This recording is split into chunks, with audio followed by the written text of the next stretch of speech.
Good morning and welcome to BBOC Live. It's 10:30 a.m. Eastern on Saturday, and this is the Week 3 college football betting preview. I'm Stuckey, and joining me, as always, my fellow BBOC co-hosts, Collin Wilson, Mike Calabrese, and the one and only Josh Nunn, aka Duck, who gets a main chair now on the show. Happy to have him, and that doesn't mean we won't get the D block with Duck going through some of his FCS looks later in the show. We'll get to our marquee matchup in a bit between Georgia and Tennessee. We'll each give out two best bets. We'll put together a Moneyline parlay and just have a good time as well. Thank you to everyone for joining us. Make sure, if you haven't already, to download the award-winning Action Network app. Also, we'll drop some quick slips in the YouTube chat. Make it easy for you to bet if you want to follow along with any of our action. And then on Twitter, make sure you @Playbook. If you see any bets you like or you want the Playbook bot to put together a bet for you, it'll do that. Make it so much easier. Take away that manual work. Gentlemen, let's get right into it. I'm going to set the bar low for us today. Let's just be better than UCLA. That's our goal to start things off. But let's get to our first best bets. Colin, kick things off. Hey, breaking news. Austin Simmons looks like he's going to play today. I think that's great news for the Arkansas Razorbacks. You and I both agreed that we like them on the side, but I'm going to take the over in this game for a number of reasons. Ole Miss, first off, they can't defend the run, and Mike Washington Jr. is running like a madman. This Arkansas offensive line is better than the version than it was last year. Ole Miss is near dead last in defensive line yards. That means they are not controlling the trench whatsoever, and they're outside the top 100 in PFF tackling, so it's very sloppy mechanics coming out of that defense. Arkansas's tempo is actually up to 25 seconds per play. That's more than what Petrino's used to. Ole Miss pretty steady in their fast offense at 22 seconds per play. And Arkansas is top 50 in pass rush against, the offensive lines that they've gone up against. Alabama A&M's offensive line, Arkansas State's offensive line. They're 95th in defensive rush efficiency. This defensive line, you and I talked about it during the preseason. Arkansas didn't open up the wallet and get anybody that can cause any kind of disruption, which means Austin Simmons just have some more turnover-worthy plays, some more interceptions. So we'll see how his health is. But I think there's just going to be a ton of points here. Really sloppy, bad defense on both sides. Yeah, that Ole Miss offensive line is an issue, but the Arkansas defensive line isn't great. Simmons is getting rid of the ball lightning fast. So, but if you look at some of his numbers, if he's not hitting that first read, it's a little troubling. So I think, look, this is an easy game plan for Arkansas. I think you're just dropping eight. Like, you're not going to get much of a pass rush, and then you're just going to try to force Ole Miss to drive the length of the field and then hope that Simmons makes some key mistakes. Mike, you're headed to my beloved Maction. What do you got? Yeah, I'm looking for every way to fade Kent, who, by the way, Bill Connolly ranks every team in the college football universe 1 to, I think, 765th. Shout out to Oberlin. Kent is 190th. So it's time to fade these guys 23 and a half, 24, 25, whatever's out there. Go ahead and lay it with the Bulls because Kent's not going to be able to run against this really stout Buffalo run defense. They are 133rd in run blocking per PFF, and the only way they've been sparking big plays is through play action. And when you dig into the advanced stats, Buffalo is really buttoned up in terms of being able to handle play actions. And also, on top of that, their big point of emphasis year over year. Even though they won 9 games last year, they gave up too many aerial explosives. They're already in the top 25 in terms of limiting aerial explosives this season. And then when Buffalo does have the ball, this is just going to be a replay of last season when they dog walked Kent 43-7 near the end of the season. They're going to be able to run. They have a top 10 offensive line in terms of run blocking this season. And Al-Jay Henderson, who popped off for 185 and a score last year, I see a very similar game for him. So I'll say Buffalo 42, Kent 10, just, trying to make it respectful. But I think they're going to win by north of 4 touchdowns. So go ahead and lay the big points with Buffalo.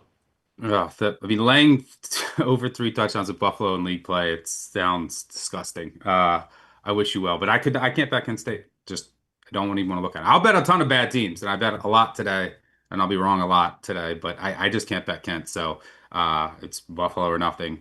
Duck, you also are going action here? We're riding with my action. Yeah, Eastern Michigan, Kentucky over. We gave it out on the G5 Deep Dive podcast at 44 and a half. I think we're still good at 48 and a half. EMU, horrific defensively, 543 yards per game given up, 8 yards per play they're surrendering. Just in 2 games this year, 623 rushing yards on the ground and 7 rushing scores against them. They're 129th nationally in defensive success rate, 133rd in EPA per play defensively, just 122nd in defensive havoc. We shouldn't see very much pressure in the face of Cutter Boley. I think they throw it around here a little bit. It's kind of time for Kentucky, in my opinion, to really wash that Ole Miss stink off of them, have a little fun before they go into the bye week. I fully expect for them to run for 7 yards a carry. We should see a ton of scoring opportunities for Kentucky. EMU will chip in 7 or 10, but this thing will go over pretty quickly. I think Kentucky could put up a 50 spot today. All right, I will try to keep my perfect record going. So I got to go, and I'm going to go with Ugly Dogs. If this is your first time watching this show, that's mostly what you're going to get from me.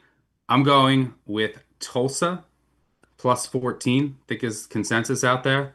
Duck, we're going head to head. Last week, everyone, including Duck, is betting Tulsa like they knew the final score. Now, this week, I see Duck fading Tulsa. No one wants a part of Tulsa. That means it's time for me to jump in. First of all, it's Service Academy laying 14 or more. Always going to look to fade that. Sub 40% since 2003. If you go all the way back, Navy 7-18 against the spread as a favorite of 14 plus. They still have issues on the back end of their defense. Their offensive line is not as strong, and it looks like Tulsa's going to go with this kid Baylor Hayes. I think Kirk Francis is out. He was a disaster early.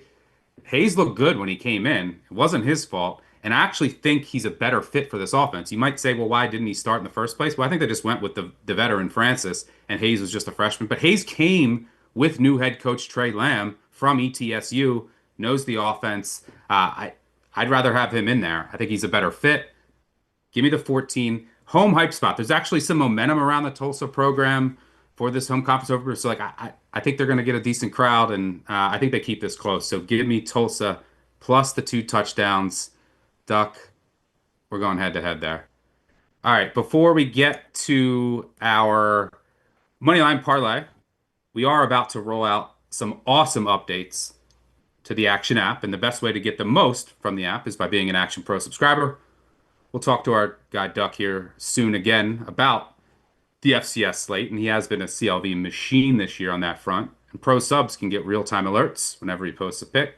So sign up today with promo code BBOC20 for $20 off an annual subscription. All right, let's build our weekly Moneyline parlay. Collin, kick things off. Yeah, let's go with Vanderbilt. We're going to do the Diego Pavia, Cedric Alexander manpower run concepts that South Carolina has severe struggles in defending so far this season. 36% success rate against manpower run concepts. That was about the number they were last year with a better defensive line. So I expect Vanderbilt to control the trench on that side of the ball and the other side of the ball on defense as well. The Gamecocks have already allowed 12 tackles for loss off the offensive line, and Vanderbilt's already created 15 tackles for loss. So I see both lines of scrimmage, a loss to South Carolina and a win by Vanderbilt. South Carolina barely edged South Carolina State in yards per play. Something's wrong with the Gamecocks. Let's go with Vanderbilt. Yeah, defense takes a big step back. They were dealing with some injuries. It looks like they're going to be healthier than expected, maybe down one starter. But look at the data point. Both played Vatek. One dominated Vatek. The other basically played him to a draw on a neutral field. And yeah, there's some issues on South Carolina right now. I do like that. Mike, you're going with a prop here. Yeah, I'm going to go for an anytime touchdown for KC Concepcion from A&M against this Notre Dame defense. And Colin Klein is utilizing him in a very similar fashion to how he was playing as a freshman at NC State. Through 2 games, 13 targets, 9 receptions, 145 yards, 3 total touchdowns, plus a punt return touchdown. I mean, when you look into the game flow, he's only really played 6 quarters. So I think it's more than likely, given the fact that they're an underdog in this game, that he's going to get 8 to 9 targets in the passing game, a little bit of a boost in terms of our chances for a touchdown with what he does on special teams. But not only is he a big play threat to be able to take it to the house from anywhere on the field, he also was targeted multiple times in the red zone by Marcel Reed. 2 of those touchdowns last week coming in the red zone. So I think that's an incredible, upside for an undersized receiver. Usually you think of red zone targets targets. You want somebody 6'3" or bigger to win some of those jump balls. But Concepcion was being targeted repeatedly. So I really like that angle. And then finally, Notre Dame's defense, in my opinion, I wrote it up in the preseason. They took a step back from absolutely elite to just merely really good. And I think it has to do with their defensive coordinator. The downgrade from Al Golden to Chris Ash, I think, can't be overstated. So I think there's going to be an opportunity for A&M to find similar success in the same way that the Miami Hurricanes did in week 1 against this Irish secondary.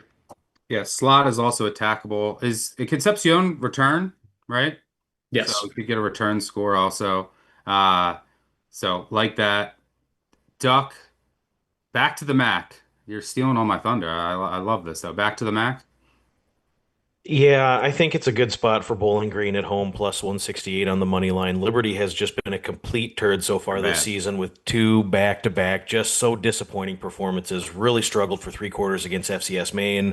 And then in a real big game, in a revenge spot for them, just did not show up against Jacksonville State. We knew it in the first three drives that they were complete toast. 338 yards given up on the ground last week, 7 yards per carry, and they never did anything in game to change anything defensively. They didn't load the box. They didn't force Gavin Wimsatt to throw over the top. Really stunning the coaching, how they allowed Jacksonville State to run the ball. They won the game with 52 yards passing. It was really quite shocking. So you look at last week for Bowling Green, Drew Pine completed 15 straight passes in the second half against Cincinnati. And really, the offense moved the ball well throughout in that game. BG has shown a ton of fight. I think they line up with this one in big personnel, 12 personnel, 13 personnel. They're going to go big on big. Liberty's going to struggle with that. I think the spot is bad for Liberty. Now with the playoff hopes dashed for Liberty, they really shift their focus to conference play. And if there is a non-conference game Liberty really wants to get, it's the one they play next week, not this week. So let's take a stab with Bowling Green on the money line, plus 168. I like that. My Falcons. Yeah, the what really won that? I mean, I know Corleone went out in the second half, but both the most experienced part of Bowling Green's team is their offensive line. And Cincy was just not able to get any pressure whatsoever. And you're right, Liberty looks very poor. I'll put you guys all on the spot. Duck, I'll start with you. Who wins Conference USA? I talked about this earlier in the week. It's so wide open now with Liberty losing. Jacksonville State looks like they're in the mix. I mean, UTEP still could be in the mix, but I UTEP, like baby. Florida. I like Florida International 10-1. I think they have looked really, really solid defensively. They went toe to toe with Penn State for two quarters. I've been very impressed with FIU, and at 10-1, if you go back and look at their schedule, they've got two really tough conference games. They're both at home. I think FIU is going to be a major player in this league come late November. I like their secondary. Their secondary has some juice, and it's definitely much improved. Colin, throw out one name. Jacksonville State has been better than what we thought so far. Can they win in conference? They've been better than what we thought they were going to be. So I'll throw out a name. Calabrese, you got a name? Oh, UTEP, baby. The Reclamation Project, Malachi Nelson. He's been everything that he was hyped up to be, 4 or 5 years ago, coming out of high school. Scotty Walden gets it done. Give me some Minor Nation. That was my future, so I'll go with the Minor Nation. But for the money line parlay, we have Vandy, Concepcion touchdown, Bowling Green, and I'll throw in Georgia Tech. This is what Brenke does. Top 25 games, a dog. He just wins these games. Clemson's not at 100%. I tried to tell Colin countless times that Clemson is extremely overrated coming into the year. It looks like they haven't improved at all. There's issues all over. Give me the Rambling Wreck at home. So it's Vandy, BG, Concepcion touchdown, Georgia Tech. I think it pays around 35-1. We'll drop that quick slip in the chat. By the way, quick reminder on Playbook. If you like that, you can at Playbook. You can say, hey, create this ticket for me. If you like anyone's ticket, just at Playbook. It'll create the ticket for you. Give you a link right to your sportsbook. You don't have to go searching for everything. All right, let's get to our marquee matchup between Georgia and Tennessee. Georgia has absolutely dominated this head-to-head in recent history.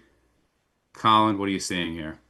I'm going first half over. Kirby Smart came out and said it in his presser right off the start. The reason why there's so many points scored at the beginning of this series and these games is because they just have not been prepared for that tempo. They can't simulate it in practice. They can't simulate what Josh Heupel's stretch spread is.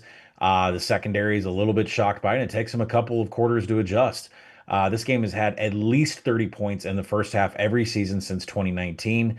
Six different corners for Georgia right now have given up, of 21 targets, 13 catches. They've given up a few explosives. I expect Tennessee to be hot from the start.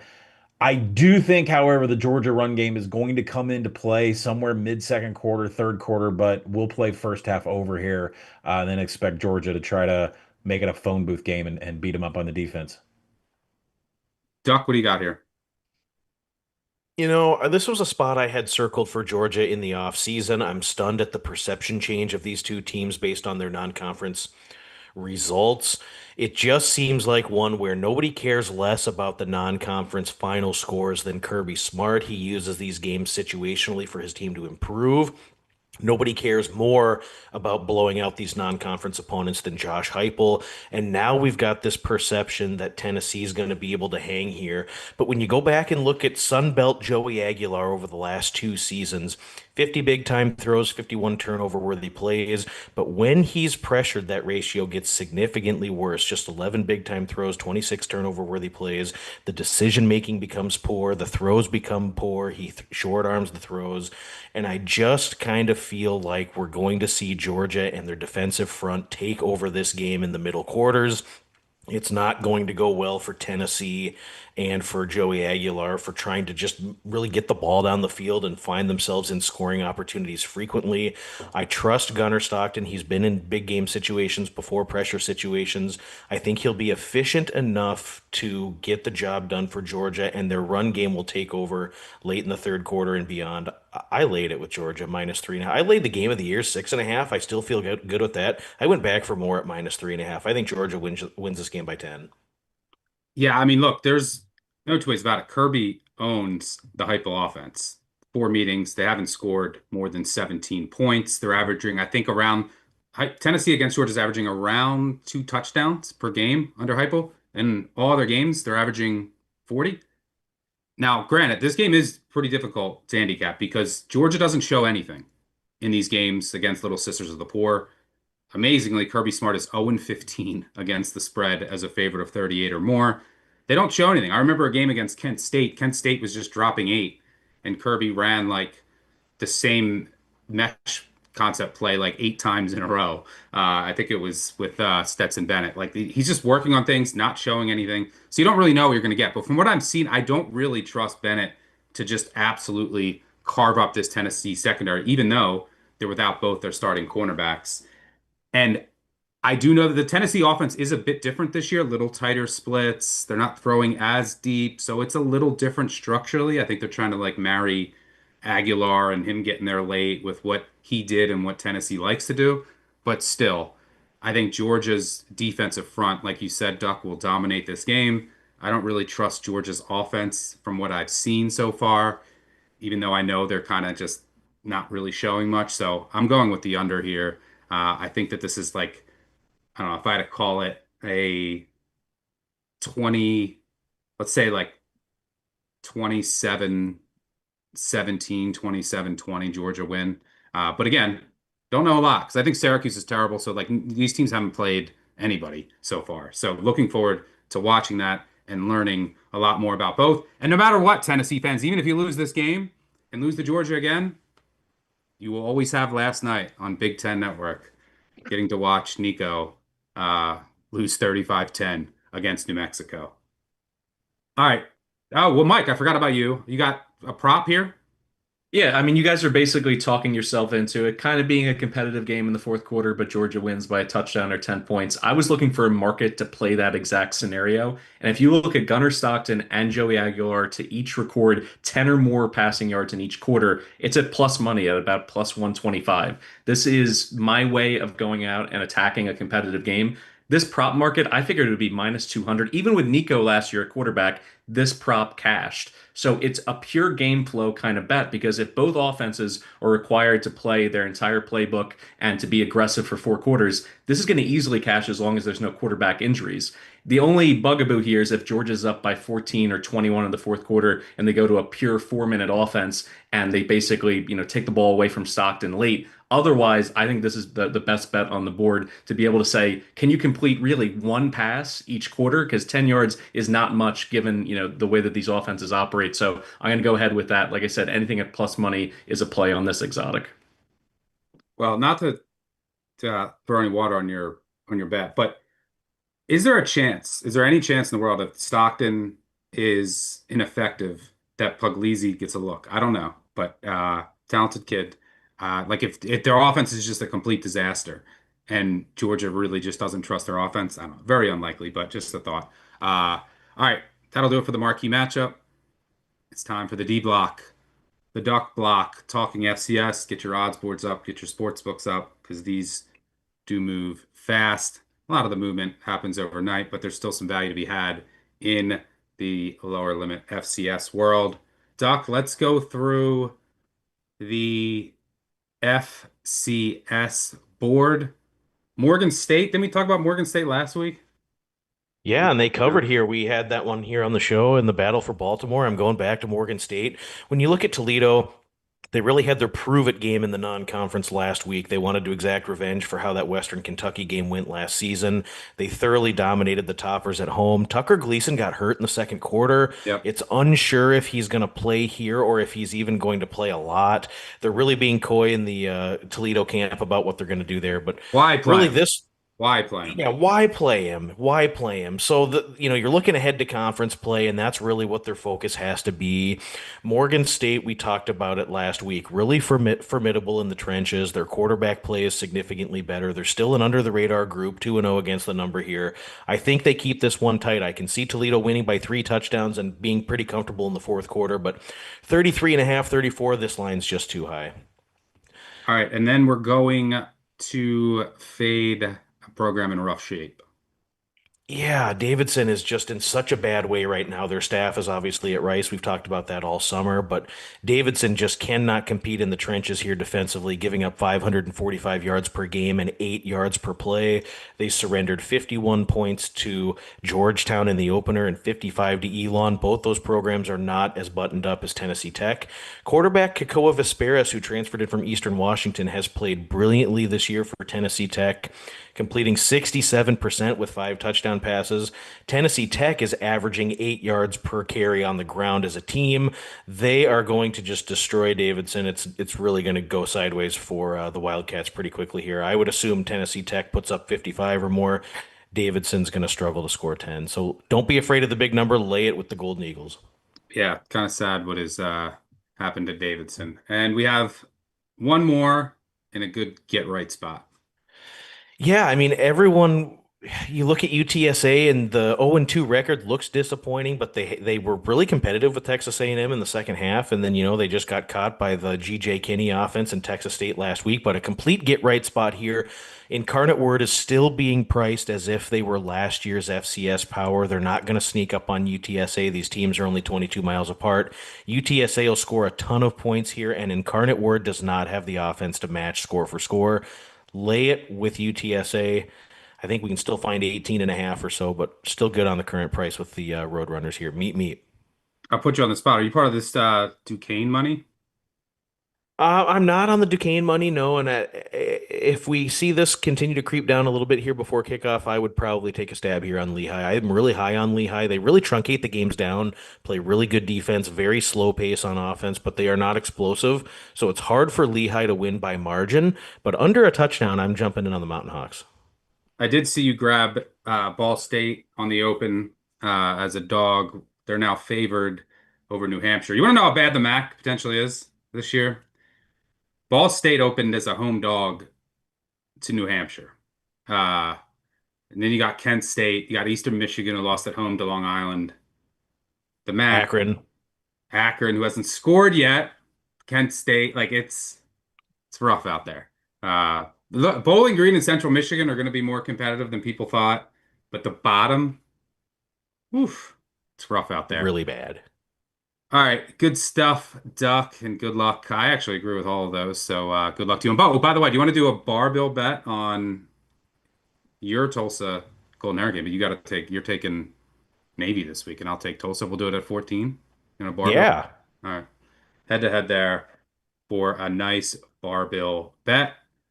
we do have one final order of business, and that is our final best bet. Colin, you started with Arkansas Ole Miss over, and you're going with another over. Yeah, totals today. I'm seeing some very poor defenses, and the fact that Texas A&M has given up so many points really kind of opened up my eyes. What is going on with this team right now? I think Notre Dame is going to have their way on the ground with Jeremiah Love, Jadarian Price, CJ Carr looked very nimble, better than just a true freshman against Miami in the second half of that game. I think they're going to have some success against Aggies defense that right now is outside the top 100 in tackling and in defensive finishing drives. If you can get past the 40, you should get a touchdown against them. Texas A&M's already missed 22 tackles this year. That's not good. That is not what we expect from them. And you look at Utah State and UTSA, they've had 8 scoring opportunities. They've averaged 4.3 points in scoring opportunities against Texas A&M. You go to the other side of the ball, Calabrese has already mentioned it. I've been hot on Casey Concepcion since the second he stepped foot at NC State. What he does over the middle is just going to slice Notre Dame apart. Notre Dame's best part of their secondary is at the corner position. It's definitely not in between the hash marks. Casey Concepcion is going to do exactly what Malachi Tony did for Miami and slice up the Irish over the middle. I love the over here. I love the points. Colin, will you say finishing drives? Yeah. Will you say it out loud? Finishing drives for everybody. Okay. I had a wager with someone that you would say it, and I'm not against rigging markets for my own benefit. I like this one, but my only concern is like Texas A&M and Elko. They play sometimes they'll just play coverage. Don't allow explosive plays. So like they're going to let Notre Dame run it. I do think Love has potential to hit some explosive runs, but like just the drive's going to take long, and then Notre Dame not playing as much man. Like, are they just going to play more zone here? And then because Reed can run it, and then you're just going to have a lot of long drives. And if you can't finish drives, then you're just going to get like long field goal clock bleeding. But on the surface, I do like this. That is my only concern. Calabrese, you are laying points with Trent Dilfer. Yeah, strange bedfellows alert here, but you gotta fade Akron at this point. I mean, the program is in free fall. They can't hit a bowl game because their APR scores are too low. And how has that impacted the locker room? Well, they lost the first 2 weeks to Wyoming and in Nebraska 78 nothing. So the alarm bells are going off. And by the way, I don't think I've ever seen a stat like this. They got shut out by the Cornhuskers, which, on the surface, there's no shame in that. They played 46 separate players on defense alone. So they went to their 4 deep on defense, and Akron still couldn't score. So Building depth, baby. It's incredible how far they've fallen off. And, Finley is clearly not a quarterback that can elevate this offense on his own. He's not a dual threat where all of a sudden, if things break down, he can just make explosive plays happen. And then on the other side, I mentioned this last week when we cashed that over with UAB. The Blazers are a half team. At least they're bringing that offense to the table. 4 first half drives against Navy, 24 points. The second half, there was 2 separate lightning delays, so it threw off all their momentum.